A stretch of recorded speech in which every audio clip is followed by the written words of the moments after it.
सर्वांना माझं जय महाराष्ट्र मंडळी. सत्ता या व्यासपीठावर आपलं सर्वांचं मनपूर्वक स्वागत करतो. तर मंडळी, आपल्या बरोबर आहेत आज एक सन्माननीय उच्च विद्याविभूषित लखनौ आणि नांदेड या दोन विद्यापीठांचे माजी कुलगुरू डॉक्टर सर्जेराव निमसे सर. यांच्याशी आज आपण सत्ता या चॅनलच्या माध्यमातून विविध विषयावर चर्चा करणार आहोत.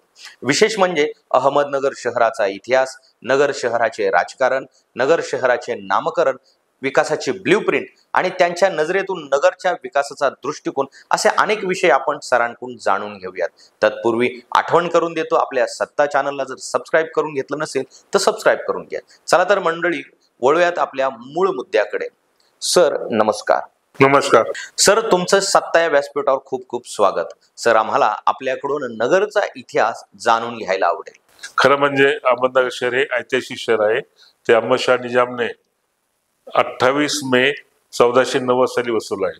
त्यावेळेस त्याने युद्धाच्या ठिकाणी जिंकलं आणि ते मालरान होतं त्या ठिकाणी. आणि हे असं एकमेव शहर आहे की ज्याचं आपल्याला जन्मतारीख माहीत आहे आणि हे नव्याने वसवलेलं शहर आहे. अहमदशाह निजामने वसवलेलं शहर आहे, म्हणून त्याला अहमदनगर नाव त्यावेळेस दिलंय. आणि अहमदशाह निजाम हा काही बाहेरचा नव्हता, तो मूळचा ब्राह्मण होता. त्याचे जर आपण सेनापती पाहिले तर शिवाजी महाराजांचे आजोबा मालोजीराजे भोसले, शिवाजी महाराजांचे वडील शहाजीराजे भोसले, शरीफजीराजे भोसले त्यांचे काका, त्यांचे मामा, हे सगळे जाधवराव, हे सगळे त्यांच्या अहमदशाह निजामच्या दरबारी होते. म्हणजे हे काय परदेशी आक्रमक नव्हते. हा इतिहास आहे आणि मला वाटतं की इतिहास हा तसा शिकवला पाहिजे, तसाच मेंटेन केला पाहिजे. सरकारनं मागच्या काही वर्षात अनेक जिल्ह्यांची नावे बदलली, मुस्लिम नावे बदलून हिंदू नावे दिली. तर नगर शहराच्या नामांतराकडे तुम्ही कसे पाहता? आणि 1953 ची केंद्र शासनाची गाईडलाईन आहे, ॲज फार ॲज पॉसिबल एखाद्या शहराचं जर काही हिस्टॉरिकल कनेक्शन असेल तर ते कनेक्शन नाव बदलू नये, अशी गाईडलाईन केंद्र शासनाची. तो अभ्यास केंद्र शासनाने उगाच दिली नाही गाईडलाईन. अहमदनगर शहराचं तर अहमदशाह निजामने बसवलं असल्यामुळे हिस्टॉरिकल कनेक्शन आहेच. तथापि अहिल्यादेवी हे फार मोठं व्यक्तिमत्व होतं. त्यांनी जे जनकल्याणाची काम केली ते केवळ महाराष्ट्रात नव्हे तर देशभर केली. ते 8व्या वर्षी ते वयाच्या मला वाटतं इंदोरला गेल्या आणि भारतभर त्यांचं नाव प्रसिद्ध आहे.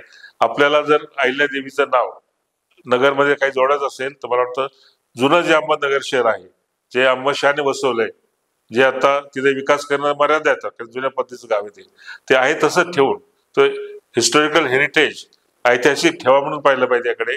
आणि नगरला जोडून साधारणतः SP ऑफिस असेल, कलेक्टर ऑफिस असेल, तिथून पुढचा भाग हा नवं शहर जुळं शहर वसवलं पाहिजे. आणि त्या जुळ्या शहरला अहिल्यानगर म्हटलं पाहिजे. त्या शहरात तुम्ही एक मॉडर्न सिटी त्या ठिकाणी निर्माण केली पाहिजे. आणि मॉडर्न सिटी निर्माण करण्यासाठी स्मार्ट सिटी म्हणतात त्याला, केंद्र शासनाच्या खूप ग्रँट आहेत. नगरच्या नेतृत्वाची ही जबाबदारी आहे. स्मार्ट सिटीला 2000 कोटीपर्यंत पैसे मिळतात. तर नगर शहराचं चॉईस का होऊ नये यासाठी राज्य पातळीवर आणि केंद्र पातळीवर लॉबिंग केलं पाहिजे. आणि नगरच्या नेतृत्वाने अहमदनगरला चिकटून अहिल्यानगर नावाची स्मार्ट सिटी निर्माण केली पाहिजे आणि ते सर्व उद्योगाचं केंद्र झालं पाहिजे. म्हणजे आजचं जे नगर आहे ते अहिल्यानगर नावाने ओळखलं जाईल, पण जुनं अहमदनगर ते अहमदनगर आहे तसंच राहील. तुम्ही अहमदनगरचं नाव बदललं, अहमदनगर किल्ल्याचं काय करणार, अहमदनगर कॉलेजचं काय करणार? तसा इतिहास असा ॲब्रप्टली अचानक बदलता येत नसतो. ऐतिहासिक ठेवा आहे तसं ठेवायचा असतो आणि त्याच्यावर तुम्हाला ज्यांचं नाव मोठं करायचं वाटतं आणि अहिल्यादेवीचं नाव निश्चितपणे मोठं केलं पाहिजे, तुम्ही एक मोठं शहर वसवा. मला आठवतंय की मी ज्यावेळेस चर्चा सुरू झाली 2 वर्षापूर्वी साधारणतः, मी एक लोकमत मध्ये लेख लिहिला होता की नगरला वसावे जुळे शहर. आणि तो लेख लोकांना खूप आवडला होता. त्याचा मतिदार्थ हाच होता की जुनं शहर आहे ते डिस्टर्ब करू नका, ते अहमदनगर म्हणूनच ओळखा, कारण ते अहमदशाह निजामने वसवलं आहे. आणि नवं शहर मॉडर्न सिटी तुम्ही अहिल्यानगर नावाने डेव्हलप करा. तिथे SP ऑफिस असेल, सर्व सरकारी ऑफिसेस असतील आणि ते अहिल्यानगर प्रसिद्ध होईल आणि ऐतिहासिक ठेवा पण राहील. आणि एक मॉडर्न शहर, एक उद्योगाचं केंद्र, एक इंडस्ट्रियल सिटी म्हणून ती निर्माण होईल. नगरच्या लोकांना त्या ठिकाणी अहिल्यानगर पासून काहीतरी फायदा होईल. केवळ एक आम्हाला अहमद नाव आहे म्हणून ते बदलायचं आणि अहिल्या नाव ठेवायचं आणि शहराचं जे आहे जी परिस्थिती तशीच ठेवायची, तर मला वाटतं त्या अहिल्यादेवींचा पण योग्य सन्मान होणार नाही. त्यांच्या नावाप्रमाणे तुम्ही एक तितक्या ताकदीचे मोठं शहर वसवलं पाहिजे. नगर शहर एवढं जुनं असूनही नंतरच्या काळात शेजारील पुणे आणि औरंगाबाद या शहरांचा विकास झाला. तुमच्या नजरेतून नगर शहराचं विजन काय आहे? माझ्या नजरेतून अहमदनगर शहरासाठी विचार असा आहे की ते एक इंडस्ट्रियलाइज सिटी झाली पाहिजे. त्या ऐतिहासिक ठेवा आहे तो तसंच राहील, पण नव्याने जो विकास व्हायचा तो एक औद्योगिक शहर म्हणून वाढलं पाहिजे. आधी मी म्हटल्याप्रमाणे संभाजीनगर आणि पुणे ह्या शहरांच्या पुढच्या वाढीला मर्यादा आल्या आहेत. पुणे शहर इतकं मोठं झालंय की आता तिथून इंडस्ट्रीज हलवण्याची वेळ आली आहे. तर इथून पुढचा जो औद्योगिक विकास आहे पुणे नगरला जवळ आहे. नगर पुणे रस्ता हा चार पदरी केला किंवा ओव्हरब्रिज केला थ्रूआउट तर आपल्या नगर पुणे शहर हे एकमेकाला जोडलं जाईल चांगल्या प्रकारे. आणि पुण्याची जी नवीन इंडस्ट्री आहे ती अहमदनगर शहरमध्ये कशी येईल यासाठी प्रयत्न केला पाहिजे. त्यासाठी तुम्हाला इन्फ्रास्ट्रक्चर मोठ्या प्रमाणात निर्माण करावं लागेल. नवीन नगर, मी आधी म्हणलं अहिल्यानगर नावाने नवीन नगर उभं करा, त्या ठिकाणी सर्व इंडस्ट्रीज आणा. आणि हे अवघड नाही, दिवा स्वप्न नाहीये, हे शक्य आहे. कारण पुढचा विकास हा नगरच्या विकासासाठी नेमकी काय भूमिका घेतली पाहिजे औद्योगिक, शैक्षणिक, सामाजिक विकासासाठी? खरं म्हणजे अहमदनगर शहराचा भविष्याचा विकास हा फार मोठा प्रश्न आहे. विशेषतः विधानसभेचं इलेक्शन जवळ आलंय, त्या पार्श्वभूमीवर नगरच्या प्रत्येक सुज्ञ नागरिकांनी विचार केला पाहिजे की नगर शहराचं भवितव्य काय आहे, भविष्य काय आहे. अहमदनगर शहर हे ऐतिहासिक शहर आहे. आपणाला सर्वांना इतिहास माहित असेल, 28 मे 1490 अहमद शाह निजामने हे शहर स्थापन केलं. लवकरच 40-50 वर्षामध्ये ते जगातलं एक अत्यंत महत्वाचं शहर म्हणून प्रकाशित झालं. असं म्हणलं जातं की अहमदनगर शहर हे 16व्या शतकाच्या सुरुवातीला बगदाद आणि कैरो या शहराच्या स्पर्धेत सौंदर्यामध्ये होतं. त्याचबरोबर जागतिक जो व्यापार व्हायचा त्या रूटवरचं अहमदनगर हे महत्वाचं केंद्र होतं. आणि त्या काळामध्ये जेव्हा अहमदनगर हे जागतिक लेवलला माहीत होतं त्या काळामध्ये पुणे हे शहर जवळजवळ नव्हतंच. एक छोटे 15-20 घराचं पुणेवाडी होतं. आणि औरंगाबाद आजचं संभाजीनगर हे एक छोटं गाव होतं. आज आपण जर पाहिलं तर अहमदनगर शहर फार मोठं विकसित झालं नाही आहे, तसंच आहे गेल्या. आणि पुणे हे इतकं मोठं शहर झालंय सर्व अर्थाने, म्हणजे व्यापार, उद्योग, शैक्षणिक संस्था खूप मोठं शहर झालंय. परदेशातीलही मुलं तिथे अट्रॅक्ट होतात, देशभरातून लोक येतात. औरंगाबादचाही विकास झाला, परंतु अहमदनगर हे त्यांच्यापेक्षाही जुनं शहर असल्याने त्यांचा गतकाल हा वैभवशाली असूनही त्याचा विकास होत नाही. आता इथून पुढे तरी अहमदनगरला आपण वेगळ्या अर्थाने पाहिलं पाहिजे आणि असा काही लोकप्रतिनिधी पाहिजे तो आपला हा बदल घडून आणेल. बेरोजगारीवर कशी मात करता येईल सर? त्याचबरोबर एक महत्वाचा मुद्दा नगरसाठी आहे. नगरमध्ये नोकऱ्या मिळत नाही, MIDCचा विकास करण्याची गरज आहे. बरेच तरुण मुलं हे पुण्यात किंवा मुंबईला नोकऱ्यासाठी जातात. त्यामुळे अहमदनगरचं स्वरूप असं आलं की हा पेन्शनरचं गाव होतं की काय अशी भीती निर्माण झाली. नगर शहरामध्ये शैक्षणिक इतिहास खूप मोठा आहे, जुन्या संस्था आहेत, तरी पण त्या संस्थेचा विकास काळानुरूप न झाल्याने आज आपण पाहतो की अहमदनगर शहरातील अत्यंत हुशार मुलं मोठ्या प्रमाणात पुण्याकडे धाव घेतात. ही परिस्थिती बदलली तरच अहमदनगर शहराला भवितव्य आहे. आणि त्यासाठी आपल्याला सर्वकष विकास झाला पाहिजे, इंडस्ट्रीज वाढल्या पाहिजे, शहरांचं मूलभूत सुविधा वाढल्या पाहिजे. आजची परिस्थिती खूप वाईट आहे, रस्ते, पाणी, वीज हे प्रश्न खूप आहेत. आणि महत्वाचं म्हणजे अहमदनगर शहर एक नव्याने मांडणी दिली पाहिजे. मला वाटतं की नवं स्वरूप त्याला पाहिजे, जोडून एखादं मोठं शहर वसलं पाहिजे आणि इंडस्ट्री आली पाहिजे असं मला वाटतं. हे सर्व करण्यासाठी आपल्याला प्रामाणिक, जो पारदर्शक काम करतोय, निस्पृह, अभ्यासू, उच्च शिक्षित असा आमदार नगर शहराला हवा आहे की जो लक्ष देईल, अभ्यास करेल आणि चांगल्या योजना अहमदनगर शहरासाठी आणील. अहमदनगर शहर हे केवळ महाराष्ट्राच्या नव्हे तर देशाच्या मॅपवर कसं पुढे येईल याचा ध्यास घेतलेला आपला आमदार पाहिजे. हे काही अवघड नाहीये. आजच्या काळामध्ये फंड खूप मिळतात, पण आजच्या काळामध्ये आमदारांना तितका वेळ या गोष्टीचा अभ्यास करायला नसतो. स्थानिक प्रश्नामध्ये, स्थानिक मुद्द्यामध्ये ते अडकले असतात. आपले मित्र, आपल्या मित्रांचा विकास हे असे स्थानिक प्रश्न असतात. परत पुढचा आमदारकी निवडणूक आली आहे, आपण काहीतरी त्यासाठी तरतूद केली पाहिजे, यात आमदार अडकलेला असतो. त्याने निर्णय ठिकाणून फंडिंग आणून ते फंडिंग ज्या कारणासाठी आणलंय ते प्रामाणिकपणे वापरलं जातं का नाही हे पाहिलं पाहिजे. उदाहरणार्थ जर महानगरपालिकेसाठी फंडिंग आलं असेल तर महानगरपालिकेच्या कामात हस्तक्षेप न करता तुम्ही त्यांना जाब विचारू शकला पाहिजे की ती प्रगती झाली का नाही.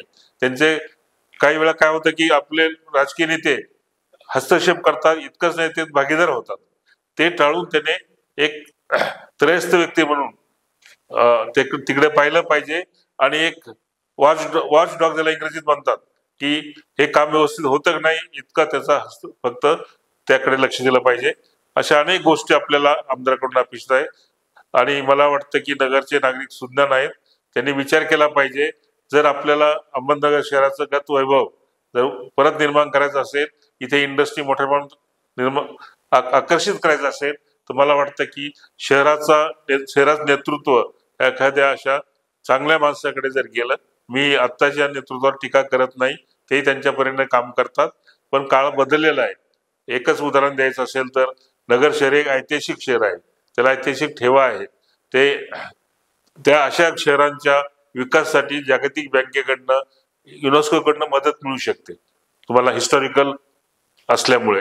पण ती मदत घेण्यासाठी तेवढा तुमचा अभ्यास पाहिजे, तेवढा तुमचा अप्रोच पाहिजे. नगरचं ऐतिहासिक महत्व तुम्हाला समजलं गेलं पाहिजे, ते तुम्हाला मनात बसलं पाहिजे, तर तुम्ही जागतिक जे हिस्टॉरिकल हेरिटेजसाठी पैसे आणू शकतात. तसं नेतृत्व असल्याशिवाय नगरचा सर्वांगीण विकास होणार नाही. महाराष्ट्रात विधानसभेला कोण आघाडी घेईल असं तुम्हाला वाटतं? भविष्य सांगणारा माणूस नाहीये. राजकीय भविष्य सांगणं फार अवघड असतं. अनेक सेफॉलॉजिस्ट असतात, त्यांचे अंदाज अनेक वेळा चुकतात. ते डेटा गोळा करून अंदाज वर्तवतात, पण ते अंदाज कधी कधी चुकतात. पण एक ढोबळ मानाने आपण जर 2024ची लोकसभेची निवडणूक पाहिली, त्यामध्ये महायुतीला फक्त 17 खासदार मिळाले आणि महाविकास आघाडीला 31 मिळाले. 17 वर्सेस 31 हा कल पाहता आणि लोकसभेचं इलेक्शन आणि विधानसभेचं इलेक्शन यामधला काळ फार जास्त नाहीये, तर मला नाही वाटत की फार बदल होईल आणि महाविकास आघाडीला किमान बहुमत मिळण्याची दाट शक्यता आहे. नगरला एअर कनेक्टिव्हिटी अजूनही नाही. ट्रान्सपोर्टेशनची व्यवस्था कशी असावी आणि याचा परिणाम कुठेतरी औद्योगिक विकासावर होतोय का? औरंगाबाद म्हणजे संभाजीनगर किंवा पुण्यामध्ये होण्याऐवजी नगर हे त्याचा मिड पॉईंट आहे, तिथं होऊ शकतो. यासाठी तुम्हाला रेल्वे कनेक्टिव्हिटी सुद्धा चांगली करण्याची गरज आहे. साठी अहमदनगर पुणे रेल्वे शेटल कशी होईल हे खासदारांनी नगरच्या खासदारांनी प्रयत्न केला पाहिजे, आमदारांनी त्यासाठी मदत केली पाहिजे. त्याचबरोबर आजच्या काळामध्ये चांगले बिझनेसेस मोठ्या प्रमाणात यायचे असतील तर विमान सेवा ही फार महत्वाची आहे. एअर कनेक्टिव्हिटी फार महत्वाची आहे. तर नगरला एअर स्ट्रीप सुद्धा निर्माण केली पाहिजे. किमान एक छोटं विमान तरी आपल्याला रेग्युलर एक फ्लाईट मुंबईशी कनेक्टेड असली पाहिजे, हैदराबादशी कनेक्ट असली पाहिजे. अशी कनेक्टिव्हिटी आपल्याला निर्माण केली पाहिजे, तर हे शक्य आहे. हे सर्व करीत असताना आपल्याला इन्फ्रास्ट्रक्चर हे A1 क्वालिटीचं करावं लागेल. जुन्या नगरमध्ये काही मर्यादा येतात, त्यापेक्षा नव्या नगरमध्ये, ज्याला आयलंड नगर आपण नाव देऊया, या सर्व गोष्टी एकदम मॉडर्न 100% मॉडर्न झाल्या पाहिजे, जागतिक दर्जा झाल्या पाहिजे, तरच मला वाटतं की नगरचा विकास होईल आणि नगरच्या तरुणांचे प्रश्न सुटतील. कारण विना मोठ्या प्रमाणात औद्योगिकरण केल्याशिवाय, नवीन अप्रोचने नगर शहराकडे पाहिल्याशिवाय तरुणांना नोकऱ्या त्या ठिकाणी उपलब्ध होणार नाही. आणि दुसरं एक महत्वाचं असं आहे की शैक्षणिक क्षेत्रामध्ये सुद्धा नगरामध्ये विकासाला खूप स्कोप आहे. पुणे शहर हे सॅच्युरेटेड झालंय, तिथे मर्यादा संपत आले. मी पुण्यामध्ये अनेक ठिकाणी निगडीत आहे आणि पुणे शहरामध्ये जवळजवळ आज 20 विद्यापीठ आहेत, खाजगी आणि सरकारी मिळून, आणि जवळ भारतातल्या सर्व भागातली मुलं तिथे येतात. कारण त्यांची कल्पना आहे की पुणे शहरामध्ये दर्जेदार शिक्षण मिळतं. नगर शहरामध्ये तितकं दर्जा शिक्षण देणं अवघड नाहीये, तेवढे आपल्याकडे ऐतिहासिक परंपरा पण आहे. पण नव्याने हा प्रश्न हँडल करायला लागेल, नव्याने संस्था निर्माण करायला लागेल. एखादं विद्यापीठ, त्याला विद्यापीठला आपण नाव देऊया ज्ञानेश्वर विद्यापीठ, ज्ञानेश्वरी नगर जिल्ह्यात होते, जे काळाच्या ओघामध्ये महाराष्ट्रात देशभर प्रसिद्धीला असं निर्माण केलं पाहिजे. अनेक नवीन शैक्षणिक संस्था उभ्या केल्या तर पुण्याकडे जी गर्दी होती त्यातले काही तुम्ही नगरला आकर्षित करू शकता. आणि एक दर्जेदार मनुष्यबळ जर निर्माण केलं ते स्थानिक कामासाठी, नगरच्या विकासासाठी उपयुक्त पडेल. त्याचबरोबर त्यांना देशात किंवा परदेशात सुद्धा चांगल्या नोकऱ्या मिळू शकतील. अलीकडील काळात नगरमध्ये गुन्हेगारी आणि भ्रष्टाचाराचे प्रमाण खूप वाढलेले दिसत आहे. बरेच प्रकार मध्यंतरी समोर आले, याच्यावर काय उपाय सुचवू शकता? आज खरं म्हणजे आपण सर्व चर्चा केली नगरचा विकास कसा झाला पाहिजे, पण आजची परिस्थिती काय याचा विचार केला पाहिजे. आजच्या परिस्थितीमध्ये असं आहे की नगर शहरामध्ये लॉ अँड ऑर्डर समाधानकारक नाहीये. अनेक ठिकाणी भूखंडाची ताबेमारी होते. अनेक ठिकाणी स्वस्तात मालकाला भूखंड विकणं सक्तीचं होत आहे. त्यामुळे लोकांची मन हे अस्वस्थ झालेत, असुरक्षित झाले आहेत. त्याचबरोबर मागे आपण पाहिलं असेल की थोडी युद्ध पण नगरमध्ये झाले, 2 मर्डर झाले. ते अत्यंत घृणास्पद होते, अत्यंत वाईट पद्धतीने त्या घटना घडल्यात. हे सर्व पाहता आपण चांगलं स्वप्न पाहतो तेव्हा आपल्याला हे पण पाहिलं पाहिजे की नगर शहराची कायदा व सुव्यवस्था ही अत्यंत व्यवस्थित आहे. दुर्दैवाने मला जे अनुभव आला की नगर शहरातील पोलीस दलामध्ये विशेषतः खालच्या लेवलला या सर्वांचा संबंध हा गुन्हेगार जगाशी आहे. त्यामुळे गुन्हेगारावर वचक नाहीये. हा वचक येण्यासाठी आपल्याला राजकीय नेत्याद्वारे, राजकीय नेतृत्वाद्वारे SP वर दडपण आणून तुम्हाला पूर्ण पोलीस दल हे वेगळ्या पद्धतीने तुम्हाला बदल करायला लागेल, त्यांच्या अप्रोच मध्ये बदल करायला लागेल. आज जो गुन्हेगारीचा बळी असतो त्यालाच पोलीस दलाचा त्रास होतो अशी भावना लोकांमध्ये निर्माण झाली, ते थांबवलं पाहिजे. त्याचबरोबर दुसरीकडे भ्रष्टाचार. आपण आत्ताच मागे महानगरपालिकेचा तथाकथित उच्च ऑफिसरचा भ्रष्टाचार ऐकलाय, त्यामुळे नगरची बदनामी सगळीकडे झाली. हा भ्रष्टाचार सर्वसामान्य नागरिकांना प्रत्येक कार्यालयात जाणवतो आणि हा त्यामुळे प्रत्येक नागरिक हा नागवला जातो. जेव्हा तुम्ही हे वर्ल्ड क्लास सिटीचं स्वप्न पाहता तेव्हा तुमचं प्रशासन हे पारदर्शक असलं पाहिजे, भ्रष्टाचार विरहित असलं पाहिजे आणि कायदा आणि सुव्यवस्था चांगली असली पाहिजे. ह्या बेसिक गोष्टी त्याला जोडून इन्फ्रास्ट्रक्चर, दर्जेदार रिलायबल इन्फ्रास्ट्रक्चर निर्माण झालं तरच आपल्याला नगरचा विकास करता येणं शक्य आहे. आणि यासाठी आपल्याला प्रश्न तिथेच येतो की त्यासाठी दूरदर्शी नेतृत्व पाहिजे, ज्या नेतृत्वाला राज्यातले प्रश्न, देशातले प्रश्न, परदेशात काय आहे या सर्व गोष्टीचा ज्याचा अभ्यास आहे आणि ज्याची हिंमत आहे आणि ज्याची इच्छा आहे की आपण काहीतरी जगावेगळं केलं पाहिजे, स्वार्थासाठी नव्हे, आपल्या मित्रासाठी नव्हे, तर ह्या शहरासाठी काहीतरी वेगळं केलं पाहिजे, अशी इच्छाशक्तीच्या हातातच शहराचं नेतृत्व गेलं पाहिजे. नगरच्या MIDC ची दुर्व्यवस्था झालेली आहे. MIDC ला नवचैतन्य आणण्यासाठी काय करता येईल आपल्याला? नगर शहरामध्ये आपण असं म्हणतो की MIDC चा विकास झाला पाहिजे, पण मला वाटतं की साधारणतः ते 2 फ्रंटवर झाला पाहिजे. एक मॅन्युफॅक्चरिंग युनिट्स. आता काय झालं की MIDC मध्ये सर लहान लहान प्लॉट पडले. तर एखादी मोठी कंपनी यायचं असेल की ज्याला 10,000 मॅन पॉवर लागेल किंवा 5,000 मॅन पॉवर लागेल, त्यासाठी फार मोठी जमीन लागते. तर आपल्याला नव्याने जमीन ॲक्वायर करायला लागेल आणि मोठमोठे युनिट्स मॅन्युफॅक्चरिंग या ठिकाणी एस्टॅब्लिश केले तरच रोजगार मोठ्या प्रमाणात निर्माण होतो आणि तो टिकाऊ असतो. दुसरं एक असं त्याला समांतर आपण IT क्षेत्रात सुद्धा प्रगती केली पाहिजे. IT क्षेत्रात कमी जमीन लागते, टॅलेंटेड मॅन पॉवर लागतो, तो नगर शहर आणि आसपासच्या भागातून मिळू शकतो आणि प्रचंड आर्थिक उलाढाल होते. त्यामुळे शहराचं स्वरूपच बदलतं. तर मॅन्युफॅक्चरिंग एका बाजूला पाहिलं पाहिजे परमनंट जॉबसाठी, दुसरीकडे IT क्षेत्रात आपण या ठिकाणी इंडस्ट्री कशा येतील.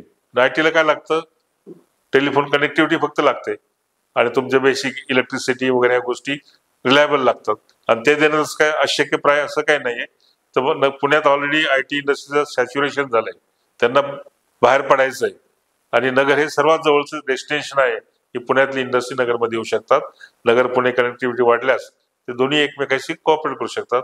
तर IT इंडस्ट्री सुद्धा आली पाहिजे, त्या ठिकाणी सुद्धा खूप मोठ्या प्रमाणात मॅनपॉवर मिळेल आणि त्यानुसार मनपाला एक मोठं उत्पन्न मिळेल. IT इंडस्ट्रीमधनं खूप मोठ्या प्रमाणात उत्पन्न आपल्या स्थानिक स्वराज्य संस्थेला मिळू शकतं, त्यांनाही तिथलं सर्व खर्च मेंटेन करणं सहज शक्य होईल. नगर जिल्ह्याच्या पर्यावरणाकडे तुम्ही कसे पाहता? नगर जिल्हा हा प्रामुख्याने कृषीप्रधान जिल्हा आहे. त्यामुळे तालुक्याच्या ठिकाणी बहुतेक ठिकाणी साखर कारखाने उभे आहेत आणि त्याचा परिणाम असा झाला की नगर शहरापेक्षा नगर तालुक्यातील आर्थिक सत्ता मोठी होत गेली आहे. प्रत्येक ठिकाणी साखर कारखाने आहेत. तरी पण हा कृषीप्रधान जिल्हा असल्यामुळे फक्त ऊसच उत्पन्न होत असं नाही, इतर गोष्टी निर्माण होतात आणि त्या गोष्टीचा रूपात प्रक्रिया करून जर विकल्या गेल्या तर शेती परवडणं शक्य होईल, शेतमालाला भाव येईल. तेव्हा मला वाटतं की काही industry, agro based industry, food प्रक्रिया जी असतात ना, खाद्य प्रक्रिया इंडस्ट्री नगर शहरामध्ये, नगरच्या आसपासच्या शहरामध्ये वाढल्या पाहिजे. आणि हे सर्व करत असताना एक महत्त्वाचा मुद्दा सांगायचा राहून गेला, हे सर्व करीत असताना आपल्याला पर्यावरणाकडे लक्ष दिलं पाहिजे आणि पर्यावरणाकडे सध्या फार दुर्लक्ष होत आहे. नगरमध्ये सर्वत्र आपल्याला घाण दिसून येते. नगरची जी सीना नदी आहे त्याचं रूपांतर ओढ्यात झालेलं आहे. खरं म्हणजे आपल्याला पूर रेषेच्या आत जी बांधकामं झालीत नदीला चिकटून ते सर्व आपण परत घेऊन पूर रेषे आणि पूररेषेमध्ये अगदी MIDC पासून बुरडगाव पर्यंत दोन्ही बाजूने मोठमोठे वृक्ष लावले पाहिजे. वडाचे असतील, पिंपळाचे असतील, असे वृक्ष लावले पाहिजे. आणि त्याचबरोबर आपल्याला या ठिकाणी हा प्लांट पण पाहिजे की जे आपण पाणी असं गलिच्छ पाणी हे न पाहता त्याला आपण ट्रीटमेंट देऊन तो पाणी नदी सोडलं पाहिजे. तसा प्लांट पण निर्माण केला पाहिजे. एकेकाळी नगर शहरामध्ये खूप झाडी होती. असं म्हणलं जातं इतिहासामध्ये की अहमदनगरच्या किल्ल्याभोवती वडाचे आणि पिंपळाची इतकी मोठमोठी झाडे होती की किल्ला दिसत नव्हता. तरी ते संरक्षण दृष्टीने त्यांनी केलं होतं. आजही नगर शहरामध्ये झाडे फार कमी आहेत. असं शास्त्र सांगतं की प्रत्येक नागरिकाला जर भरपूर ऑक्सिजनचा पुरवठा पाहिजे असेल तर प्रत्येक नागरिक मागे 7 मोठी झाडं असली पाहिजे. ते प्रमाण कमी आहे. नगर शहराला मर्यादा आहे. तर नगर शहराच्या आसपास जे टेकड्या येतात त्याचं आपण जर वनीकरण केलं तर मला वाटतं की नगर शहराचं हवामान सुद्धा चांगलं राहील आणि नगर शहराच्या विकासाला मदत होईल. नगर हे मराठवाडा आणि विदर्भाचे प्रवेशद्वार आहे. पण पुणे, औरंगाबाद शैक्षणिक हब झाले, पण नगरला तसा एवढा म्हणावासा विकास झालेला नाही. तर नगरच्या शैक्षणिक विकासासाठी नेमकी कोणती धोरणं आणि योजना आपल्याला आखाव्या लागतील? अहमदनगर शहर हे मध्यवर्ती आहे. मराठवाडा आणि विदर्भाचं प्रवेशद्वार आहे. आता केंद्र शासनाच्या धोरणाप्रमाणे व महाराष्ट्र शासनाने लीड घेऊन प्रत्येक जिल्ह्याच्या ठिकाणी MBBS मेडिकल कॉलेज स्थापण्याचा निर्णय घेतला आहे. अगदी हिंगोली, जालना हे फार लहान जिल्हे आहेत. त्या ठिकाणी सुद्धा या वर्षापासून मेडिकल कॉलेज MBBS सुरू झालेत. ठीक आहे, अहमदनगरला एक खाजगी मेडिकल कॉलेज ही चांगली गोष्ट आहे, सुविधा उपलब्ध झाली. पण सरकारचं मेडिकल कॉलेज हे निर्माण झालंच पाहिजे. कारण अहमदनगर जिल्हा महाराष्ट्रातला एक मोठा जिल्हा आहे, सर्वात मोठा जिल्हा आहे. लहान लहान जिल्ह्याच्या ठिकाणी जर सरकारी कॉलेज MBBS कॉलेज होत असतील, व्हाय नॉट ॲट अहमदनगर? आणि त्यासाठी राजकीय नेतृत्वाने प्रयत्न केला पाहिजे. मला असं माहिती पडले की त्या दृष्टीने वाटचाल सुरू आहे, पण त्याला गती दिली पाहिजे. आणि पुढच्या वर्षी किमान 100 सीटचं MBBS कॉलेज सुरू झालं पाहिजे. आणि काळाच्या ओघात त्याची इंटेक कॅपॅसिटी ही 200 पर्यंत गेली पाहिजे. आणि मेडिकल कॉलेज बरोबरच आपल्या फार्मसी इन्स्टिट्यूट सुद्धा सरकारची असली पाहिजे. आणि BDS कॉलेज सुद्धा, डेंटिस्ट कॉलेज सुद्धा नगरला सरकारी असलं पाहिजे, याची गरज आहे. खाजगी कॉलेज आहे दॅट इज वेलकम, पण सरकारी ह्या संस्था असण्याची गरज आहे. कारण जिल्हा खूप मोठा आहे आणि विद्यार्थ्यांना सरकारी महाविद्यालयात शिकण्याची संधी निर्माण झाली पाहिजे. आता आपण हे आरोग्याबद्दल बोललो, त्याचबरोबर इंजिनिअरिंग मध्ये सुद्धा नगरला गव्हर्नमेंटचं इंजिनिअरिंग कॉलेज नाहीये, सरकारी इंजिनिअरिंग कॉलेज नाहीये. अनेक ठिकाणी, बहुतेक ठिकाणी आहे मोठ्या शहरामध्ये, नगरला नाहीये. आजचा जो नगरचा ITI आणि डिप्लोमा जे पॉलिटेक्निक आहे, तो जर एरिया पाहिला, ITI आणि पॉलिटेक्निक याचा दोन्ही एकत्र जर केला आपण, तर आपल्याला त्या ठिकाणी गव्हर्नमेंटचं इंजिनिअरिंग कॉलेज सहज स्थापना करता येईल. इंजिनिअरिंग कॉलेजची रेग्युलेशन हे केंद्रामध्ये AICTE कडनं केलं जातं. AICTEच्या नव्या धोरणाप्रमाणे ITI, पॉलिटेक्निक आणि डिग्री कॉलेज हे एकत्र असू शकतं. त्याला इंटिग्रेटेड अप्रोच म्हणतात. त्या अप्रोचने आपण, मला वाटतं की नगरमध्ये गव्हर्नमेंटचं इंजिनिअरिंग कॉलेज सुद्धा स्थापन झालं पाहिजे. आता हा परत प्रश्न येतो की हे सर्व प्रश्न तातडीने हाताळण्यासाठी याचे महत्व किती आहे हे समजून घेण्यासाठी आपल्याला त्या लेव्हलचं नेतृत्व नगर शहराला पाहिजे. केवळ आपण 5 मित्रांची कामं केली आणि काहींचे पुढची इलेक्शनची व्यवस्था केली त्याने हे प्रश्न सुटणार नाही. त्या माणसाला, नेतृत्वाला असं वाटलं पाहिजे ह्या गोष्टी नगर जिल्ह्यासाठी, नगर शहरासाठी घडणं हे अत्यावश्यक आहे, तरच ह्या गोष्टी घडू शकतात. गोष्टी घडायला अवघड नाहीत, कारण आपण काही वेगळी मागणी करत नाही. जे इतर लहान जिल्ह्याला मिळालंय ते आपण मोठ्या जिल्ह्याला मागतो. फक्त ही राजकीय नेतृत्वाची ही टेस्ट आहे, ते कितपर्यंत या ठिकाणी लक्ष घालतं. कारण त्यांना व्यक्तिगत त्यांना लगेच फायदा होणार नाहीये, शहराचा आणि मतदारसंघाचा फायदा होणार आहे. यासाठी आपल्याला नगर शहराला त्या टाईपचं नेतृत्व निर्माण केलं पाहिजे. आता काही लोक मला काय म्हणतात, तुम्ही असं अनेक वेळा बोलतात त्या टाईपचं नेतृत्व पाहिजे, हे कोणी द्यायचं? खरं म्हणजे कोणताही राजकीय नेता हा जनतेतून निवडला गेला असतो. जनता हुशार असते, ते समजदार असते. त्यांनी जर ठरवलं तर तुम्हाला ज्या 2 महत्वाचे आहेत की महाविकास आघाडी आणि महायुती आहे, यातनं जर तुम्हाला नगर शहराच्या विकासासाठी जो चांगला कॅन्डिडेट असेल त्याला निवडलं गेलं पाहिजे.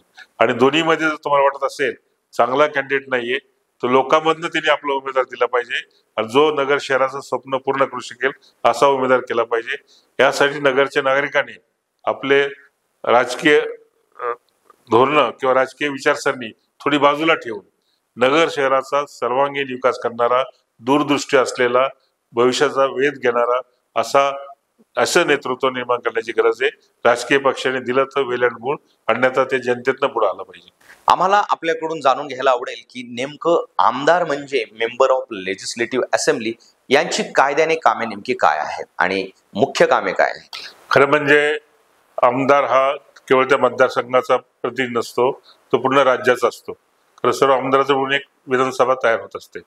हा MLA म्हणजे मेंबर्स ऑफ लेजिस्लेटिव्ह असेंब्ली, विधानसभा म्हणजे हे कायदेमंडळ असतं, पण तो कायदेमंडळात सदस्य असतो. कायदेमंडळाचं मुख्य काम असं की काळाला अनुरूप असे कायदे तयार करणे, ते पास करणे. त्यासाठी आमदार हा अभ्यासक असला पाहिजे, त्याला सर्व गोष्टी समजल्या पाहिजे. आपल्या मतदारसंघातील आणि राज्यातील एकूण प्रश्न काय आहेत, त्यासाठी कोणते कायदे केले पाहिजे, यासाठी त्यांनी आपल्या पक्षाला किंवा सत्ताधारी कोण असेल त्यांना माहिती पुरवली पाहिजे. आणि कायदा करण्याच्या फ्रेममध्ये किंवा कायदा करण्याच्या प्रोसेसमध्ये त्यांनी सहभाग झाला पाहिजे, अपेक्षा आहे. कित्येक वेळा काय होतं की जुने कायदे कालबाह्य होतात, त्यावेळेस अशा आमदारांनी ऍक्टिव्हली हे दर्शवलं पाहिजे की हे कायदे आपल्याला बदल केला पाहिजे किंवा रद्द केले पाहिजे. यासाठी आमदाराचं विधान परिषदेमधलं जे अटेंडन्स आहे ते भरपूर असलं पाहिजे, तो अभ्यास असला पाहिजे, त्याला बऱ्याच गोष्टी कळल्या पाहिजेत. आणि दुसरं एक महत्वाचं काम त्याचं असं की राज्याचा विचार करतानाच त्याने आपल्या मतदारसंघाचा विचार केला पाहिजे. मतदारसंघाचे जे प्रॉब्लेम असतील, जे प्रश्न असतील, ते स्थानिक प्रशासनाच्या सहाय्याने त्यांच्या दडपण न आणता फक्त त्यांच्याकडनं करून घेणं हे महत्वाचं आहे. ते करून घेतले पाहिजे. त्याबद्दल न झाल्यास स्थानिक प्रशासनाला जाब विचारला पाहिजे, एवढी नैतिक पातळी आमदाराची पाहिजे.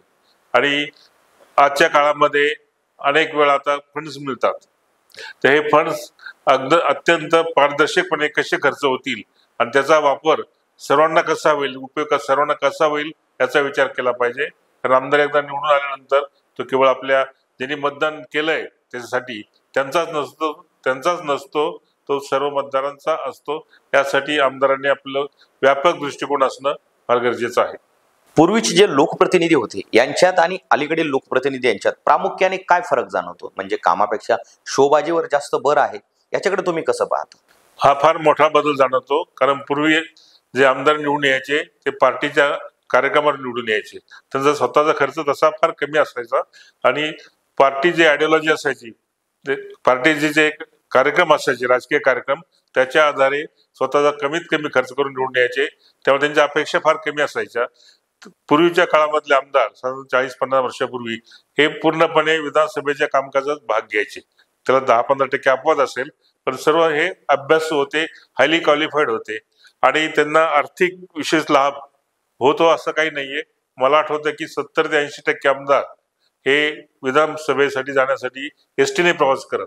हे कंडक्टर जवळची जागा ही आमदाराचं सीट असायचं.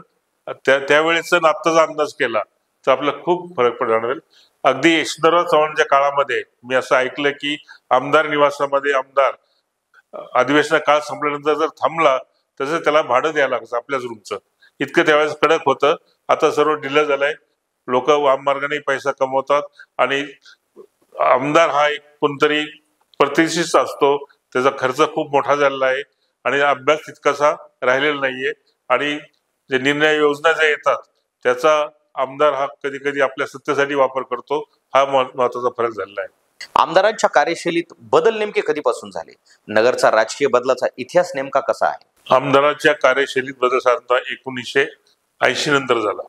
त्यापूर्वी जर आपण परिस्थिती पाहिली असेल तर आपण नगर शहराचं उदाहरण घेऊया. नगर शहरामध्ये 1952ला अण्णासाहेब कुठे निवडून आले, ते गुणवडी गावात, तालुक्यातल्या गावात गुणवडीचे होते आणि ते अत्यंत साधेग्रस्त होते, वकील होते, परंतु ते साधे होते. 57च्या इलेक्शन मध्ये त्यावेळेस संयुक्त महाराष्ट्र चळवळीचं वातावरण होतं आणि त्यावेळेस मध्ये आमदार 13 पैकी 12 आमदार हे समिती झाले. समितीमध्येही साधारणतः कम्युनिस्टांचा मोठा सहभाग होता. फक्त बाळासाहेब भारदे हे नगर शहरात निवडून आले होते आणि 12 सर्व हे लेफ्टिस्ट निवडून आले होते. आणि बाळासाहेब भारदे नंतर सहकार मंत्री झाले, सभापती पण झाले. त्यानंतर मला आठवतं की 1967ची निवडणूक आठवते. त्या काळामध्ये मी 1963ला अहमदनगर शहरात आलो. 67च्या निवडणुकीमध्ये 2 डॉक्टर होते. राजकारणी समाजसेवेचा बुरखा पांघरून व्यवसाय करताना दिसतात. जुन्या आणि नवख्या प्रतिनिधीमध्ये नेमका फरक काय आहे जाणवतो? डॉक्टर करकमकर आणि डॉक्टर निसळ. करकमकर जनसंघाचे होते, निसळ काँग्रेसचे होते. नगरमध्ये लोकप्रिय असलेले कॉम्रेड बापूसाहेब भापकर उमेदवार होते, ते कम्युनिस्ट पक्षातर्फे होते, लाल निशाण गटातर्फे. आणि अपक्ष म्हणून बार्शीकर होते, नवनीतभाई बार्शीकर. त्यावेळेस डॉक्टर निसळ निवडून आले काँग्रेसचे, कारण त्यावेळेस वातावरण जरा काँग्रेसच्या बाजूने होते नगर शहरातलं. आणि निसळने सर्वात मोठं काम काय केलं असेल, एकच काम खूप मोठं केलं की नगर शहराचा मुळा डॅममधून असलेला पाणी पुरवठा. त्यामुळे पुढच्या काळामध्ये नगरचा विकास झाला. त्या काळात आमदार हे साधे असायचे. आपल्या डॉक्टर निसळचं नाव कुठे तुम्हाला बोर्डवर दिसणार नाहीये. आणि महत्वाचं काम त्यांच्या काळात झालं. 78च्या इलेक्शन मध्ये, 72च्या इलेक्शन मध्ये नवनीतभाई बार्शीकर निवडून आले. आणि त्यावेळेस त्यांच्याकडे अर्बन बँकेचं चेअरमन पद पण होतं, नगराध्यक्ष होते आणि नगर शहराचे आमदार पण होते. पण हे सर्व सत्तेचे केंद्र त्यांच्या ताब्यात होते. पण त्याचा उपयोग त्यांनी लोकांच्या उपयोगी कामासाठी केला. म्हणून अजूनही जुन्या पिढीतील लोक बार्शीकरचं नाव घेतात. त्यांनी अनेक कामं केले. आणि महत्वाचं म्हणजे नगरच्या युवकांना रोजगार मिळण्यासाठी MIDC खऱ्या अर्थाने बार्शीकरच्या काळामध्ये विकसित झाले. 80 नंतर जर आपण विचार केला तर 80 नंतर मला नाही वाटत की अर्थात प्रत्येक आमदाराने आपल्या कोवतीप्रमाणे आपल्या मनाप्रमाणे काम केले कमी जास्त प्रमाणात. पण असं लक्षात ठेवण्याजोगं काम नंतरच्या काळात काही झालं असं मला तरी आठवत नाही. आमदार म्हणून व्यक्ती निवडून आल्यानंतर तो सर्वांचाच प्रतिनिधी असतो, पण कुठेतरी गटबाजी दिसून येते. याच्याकडे तुम्ही कसं पाहता? आधीचे आमदार हे अभ्यासू असतात. लोकांचे काम हे सार्वजनिक कामाला महत्व देत. आजच्या काळाच्या ओघामध्ये सर्वत्र असा परिणाम झाला की लोक व्यक्तिगत कामाला, आपल्या गटाच्या लोकांना महत्व देतात. आणि आमदारांचा सहभाग, हस्तक्षेप प्रशासनामध्ये खूप वाढलेला आहे. काही ठिकाणी तर त्यांचा सहभाग होतो, भागीदारी होते. हे लोकशाही दृष्टीने अत्यंत धोकादायक आहे. आमदारांना एकदा निवडून आल्यानंतर तो सर्वांचा प्रतिनिधी म्हणून झाला पाहिजे आणि त्याने सार्वजनिक कामालाच महत्व दिलं पाहिजे. ठीक आहे, एखादं व्यक्तिगत काम कोणावर अन्याय होत असेल त्याचं काम करणं आमदार जरुरी आहे, पण बाय अँड लार्ज तो व्हिजनरी पाहिजे. त्याला राज्य शासनाकडनं, कधी कधी केंद्राकडनं सुद्धा आपल्या मतदारसंघासाठी निधी आणला पाहिजे. असं त्याचा अभ्यास तितका असला पाहिजे. पूर्वीचे आमदार जे होते 52 ते 80 पर्यंतचे आमदार, 52 ते 78 पर्यंतचे आमदार हे वेगळ्या प्रकारचे होते. 78 नंतरचे आमदार हे वेगळ्या प्रकारे झालेले आहेत. आणि आता हे आमदारांच्या एकूण कार्यशैलीमध्ये पूर्वीचे आणि आत्ताचे यामध्ये खूप बदल झाला आहे. आणि तो बदल आपल्याला जाणवतो, कारण आता आमदाराची एक सत्तेचं केंद्र म्हणून ओळखलं जातं. पूर्वी आमदार हे समाजसेवेचं समजलं जायचं आणि त्यामुळे समाजात त्यांना मान होता. सत्तेचं केंद्र म्हणून तितकं नव्हतं, आर्थिक केंद्र तर कधीच नव्हतं. पूर्वीच्या आमदारामध्ये आर्थिक ताकदी फार कमी असायची. आता आमदार होणं म्हणजे एक आर्थिक केंद्र सुद्धा निर्माण होतं. हा महत्वाचा बदल आहे. तर मंडळी, आज आपल्या बरोबर 2 प्रतिष्ठित विद्यापीठांचे माजी कुलगुरू तसेच मागासवर्ग आयोगाचे माजी सदस्य डॉक्टर सर्जेराव निमसे साहेब यांच्याबरोबर आज आपण विविध विषयावर चर्चा केला. सरांचा दृष्टिकोन जाणून घेतला. सरांनी त्याबद्दल बहुमूल्य वेळ आपल्याला दिला, त्याबद्दल मी सरांचे खूप खूप आभार मानतो. सर, धन्यवाद.